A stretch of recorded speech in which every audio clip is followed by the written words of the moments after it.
A CPAD convida a todos para a 24ª Conferência de Escola Dominical em Cuiabá, Mato Grosso. Plenárias, seminários e workshops, de 15 a 18 de outubro, no Grande Templo das Assembleias de Deus. Avenida Historiador Rubens Mendonça, sem número, com a presença de Cláudio Honor de Andrade, Alexandre Coelho, Elianai Cabral, César Moisés e tantos outros. Inscrições e informações no site editoracpad.com.br/eventos. 24ª Conferência de Escola Dominical em Cuiabá, uma realização CPAD.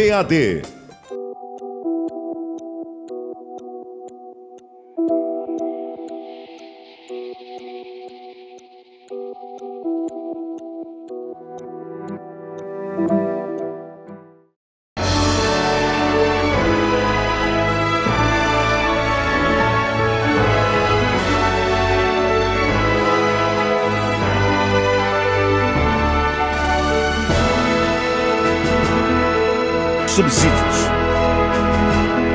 Lições bíblicas. Jovens. Lição 1. Fundamentos bíblicos para relacionamentos saudáveis. A paz do Senhor, prezado professor, prezada professora da Escola Bíblica Dominical. É uma alegria e uma felicidade poder compartilhar a palavra de Deus com você, principalmente tratando-se da lição de jovens do 4º trimestre. A primeira lição tem como título Fundamentos Bíblicos para Relacionamentos Saudáveis. Esta lição, como todas as demais, está dividida em 3 tópicos principais. O primeiro, Deus viu que não é bom que o homem viva sozinho. Segundo, fundamento dos relacionamentos saudáveis. Terceiro, princípios para se estabelecer relacionamentos saudáveis. Já deu para ver pelos títulos que a proposta é falar de relacionamentos saudáveis.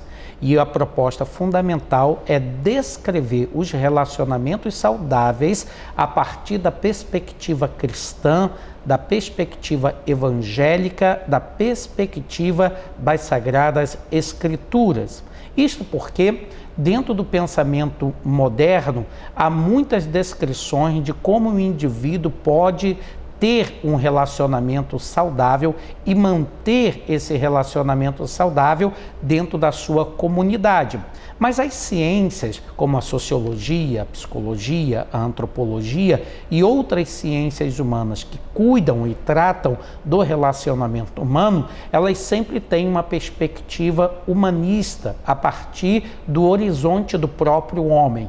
As nossas lições, entretanto, utilizam-se também da argumentação da filosofia, da psicologia, da antropologia, da pedagogia, mas o seu fundamento, princípio principal é a palavra de Deus. Por isso mesmo, nós observamos no tópico de número 1 que Deus viu que não é bom que o homem viva sozinho.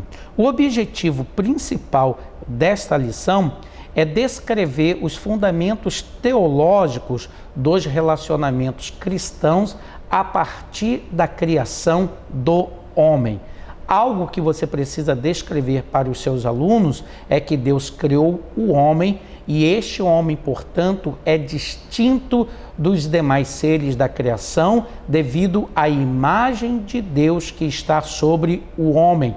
Esta imagem, portanto, o constitui pessoa e o reflexo desta imagem é o próprio Deus. Deixa-me lhe dizer uma questão, porque, professor, provavelmente você tenha na sua sala jovens que estudam filosofia, que estão dentro das universidades, que possuem uma perspectiva diferente da evangélica. Dado o conceito do niilismo, que é uma filosofia fundamentada, baseada nas obras de Nietzsche, Nietzsche tem como referência dentro do niilismo apenas o próprio homem e o desapego a toda e qualquer tradição, principalmente se esta tradição tem como foco ao próprio Deus.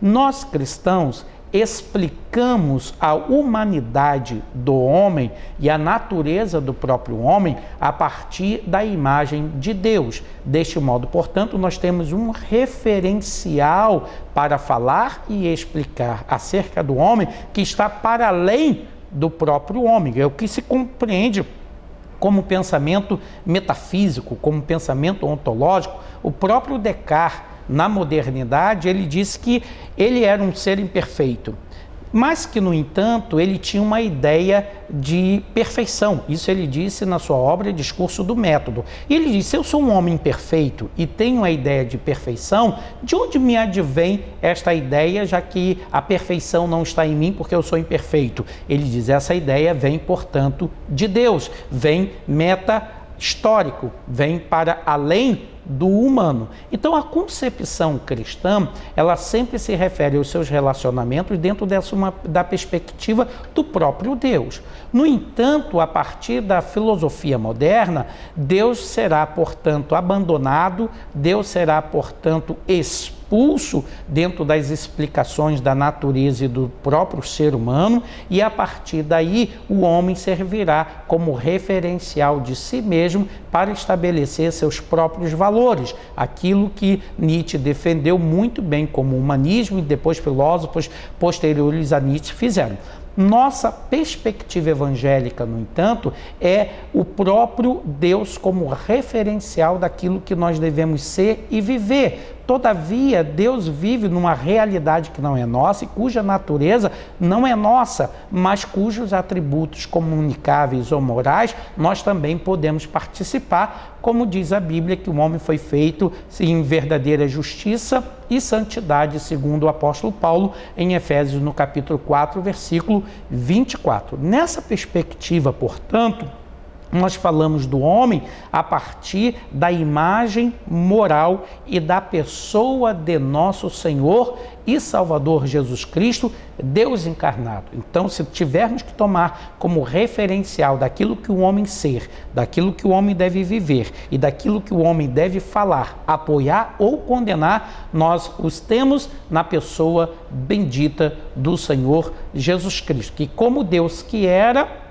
nos mostrou quem Deus é e como homem nos revelou o tipo de humanidade que devemos viver. Nesse aspecto aqui na primeira lição, você precisa apresentar, portanto, que a criação do homem, depois de Deus ter criado o homem e ter apresentado os seres irracionais ao homem para que o homem desse a eles um nome, não lhe foi encontrado um ser que pudesse comunicar e desfrutar com o homem tudo quanto que ele era e todas as bênçãos que Deus havia lhe concedido. Daí a razão pela qual Deus criou a mulher, da mesma natureza com o homem, com a mesma igualdade com o homem, pertencendo igualmente a Deus com a mesmíssima imagem. E assim se sucede, começa o tipo de relacionamento humano com outro ser que lhe é semelhante. Nesse aspecto, portanto, Deus é um ser relacionável, porque Deus já se relacionava, segundo a revelação da Sagrada Escritura, em íntima e plena comunhão entre Pai, Filho e Espírito Santo, e deseja que também vivamos em comunhão um com os outros. Quando se fala, portanto, do relacionamento com Deus, é diferente do relacionamento com a criação.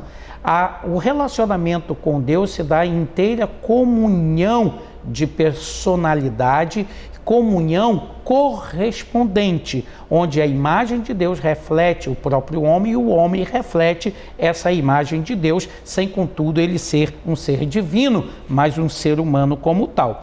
Mas no relacionamento com a criação, nós temos duas coisas. Primeiro, o sentido de distinção. O homem é distinto das coisas criadas. E segundo, de preservação. O homem deve preservar a criação que Deus entregou a ele como dever e responsabilidade humana. E, no entanto, o homem não se confunde com a criação. Terceiro, Deus não apenas estipulou o relacionamento com ele, o relacionamento com a criação, mas também o relacionamento com o outro, formando assim uma identidade e solidariedade. A nossa identidade é formada também com base do outro que nos é diferente e por sermos diferentes, portanto, devemos ser solidários. E é este relacionamento que nos coloca, portanto, irmanado dentro do mesmo contexto.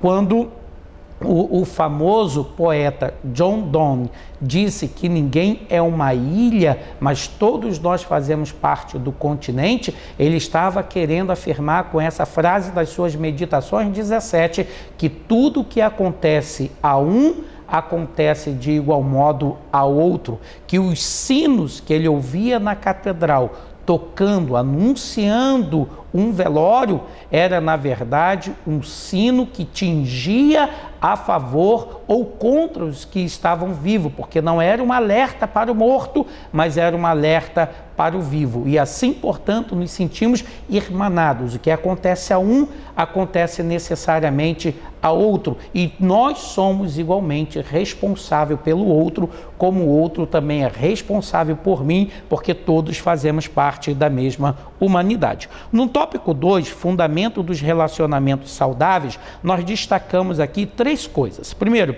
o amor fraterno, como aparece em Romanos 12, 10. O amor fraternal é aquele tipo de amor que nós vivemos em comunidade. É o amor que me faz, portanto, alegrar-me com os que estão alegres e entristecer-me com os que estão tristes. Esse amor fraternal é aquele amor que nós desfrutamos dentro do nosso convívio pessoal. O amor agápico, na verdade, ele já se apresenta de modo diferente. O amor agápico é aquele amor que se apresenta dentro das Escrituras com o mesmo tipo de amor que Deus tem por Cristo e Cristo por Deus. E é o mesmo tipo de amor com o qual o Senhor nos amou. Este amor agápico é o amor do novo mandamento. A lei dizia, reforce isso para o seu aluno, que a lei nos dizia claramente que eu deveria amar a Deus acima de todas as coisas e o próximo como a mim mesmo. Quando se diz que eu devo amar o próximo como a mim mesmo, significa que eu sou referência para esse amor, no sentido de que aquilo que eu quero de bom para mim, eu devo querer também para o outro. Mas acontece que o nosso amor, ele é egoísta por causa da nossa autopreservação, por causa do nosso desejo em salvar-nos a nós mesmos. Obviamente, em situações de perigo, nós primeiro cuidamos de nós para depois cuidar do outro. Mas o mandamento que Jesus Cristo nos ensina é qual? Novo mandamento vos dou, para que ameis uns aos outros conforme eu vos amei. O que significa isso? É mudado o referencial do amor. Antes, pela lei, eu amava segundo eu amava a mim mesmo. O referencial era eu. Agora, não sou mais eu, é Jesus Cristo. E como Jesus amou? Jesus amou sacrificalmente. Jesus foi em direção ao outro, sem qualquer tipo de interesse. Jesus doou-se a si mesmo a favor do outro. Obviamente que o amor humano sempre será, de algum modo, de certo aspecto, interesseiro, mas eu posso amar o outro dentro da receptividade do amor com que Cristo me amou. E nele eu posso cumprir a radicalidade do amor agápico. Então esse amor agápico, como já mostramos, ele foi ordenado por Jesus Cristo. O terceiro tópico nos diz princípios para estabelecer relacionamentos saudáveis. Destacamos 3 princípios. O primeiro dele é o respeito, que você vai encontrar a palavra respeito somente na versão da ARA, em 1 Timóteo capítulo 2, versículo 2, porque é corrigida, usará outra expressão. Então, para esse texto, seria bom que você usasse a referência da ARA. O respeito, na verdade, é um valor muito necessário ao convívio saudável e harmônico. Por meio dele, nós tanto nos apreciamos e reconhecemos o próximo, como também nós defendemos o direito dele à vida, o direito dele a ser sujeito da sua própria história, à felicidade, ao trabalho, ao culto e à livre expressão de ideias. Eu devo, portanto, respeitar o direito do outro para que eu tenha também os meus direitos respeitados. Dentro de uma sociedade plural como a que nós vivemos, é o respeito e a ética que nos assegura uma convivência, onde mesmo quando alguém não concorda com as minhas ideias, eu não concordo com a ideia do outro, eu tenho respeito suficiente, não pelas ideias, mas principalmente pelo ser humano que expressa essas ideias. Segundo, a ética. Sem ética é impossível um convívio tanto na família, na igreja, no trabalho, como na sociedade. Um dos princípios da ética é muito simples. Esse princípio que já se encontra bem expresso dentro do Novo Testamento, também se encontra dentro do contexto da nossa vida, que é respeitar na ética o direito que é do outro. O meu direito termina quando o do outro começa, e assim sucessivamente. Nessa reciprocidade nós estabelecemos relacionamentos saudáveis e duradouros, porque somos pessoas éticas. E em terceiro lugar, alteridade. Nem sempre as pessoas concordarão comigo, nem sempre as pessoas concordarão com você. Noutras ocasiões, as pessoas que não concordam comigo estarão em situações difíceis, mas não é o fato de ela não concordar comigo e eu não concordar com ela que, vendo-a em dificuldade, eu utilizarei isso como uma forma de vingança. A alteridade nos ensina a sentir aquilo que o outro está sentindo. Dentro da perspectiva bíblica, a alteridade é a misericórdia em ação. Por fim, a Sagrada Escritura nos revela que o princípio de relacionamentos saudáveis está, em primeiro lugar, em manter um relacionamento com Deus. Em segundo, em manter um relacionamento com a criação. Em terceiro, um relacionamento com o outro. Esses são, portanto, os três aspectos que cada cristão deve se preocupar em seus relacionamentos: relacionamento com Deus, relacionamento com a criação e relacionamento com a natureza. Em nome de Jesus, eu gostaria de agradecer a você por ser esse herói, essa heroína que vai sempre à classe da Escola Bíblica Dominical, dando aos seus alunos o melhor do que você tem e o melhor do que Jesus Cristo lhe deu. E eu lhe conclamo para que continue nessa força, ministrando a palavra de Deus aos seus alunos com autoridade, com graça e com muito amor. Que Deus vos abençoe, em nome de Jesus Cristo. Amém. CPAD, 75 anos. A editora da Escola Dominical. CPAD, vem crescer com a gente.